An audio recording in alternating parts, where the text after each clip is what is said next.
اگر اللہ اپنے سب بندوں کے لیے رزق میں فراخی کر دیتا تو وہ زمین میں فساد کرنے لگتے، لیکن وہ جس قدر چاہتا ہے اندازے کے ساتھ نازل کرتا ہے۔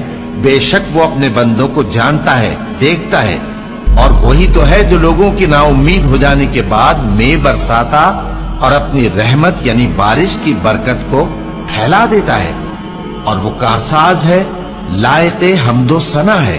اور اسی کی نشانیوں میں سے ہے آسمانوں اور زمین کا پیدا کرنا اور ان جانوروں کا جو اس نے ان میں پھیلا رکھے ہیں، اور وہ جب چاہے ان کے جمع کر لینے پر قادر بھی ہے۔ اور جو مصیبت تم پر واقع ہوتی ہے سو تمہارے اپنے کرتوتوں سے، اور وہ بہت سے گناہ تو معاف کر دیتا ہے۔ اور تم زمین میں اللہ کو عاجز نہیں کر سکتے، اور اللہ کے سوا نہ تمہارا کوئی دوست ہے اور نہ مددگار۔ اور اسی کی نشانیوں میں سے سمندر میں چلنے والے جہاز ہیں پہاڑوں جیسے۔ اگر اللہ چاہے تو ہوا کو ٹھہرا دے کہ جہاز اس کی سطح پر کھڑے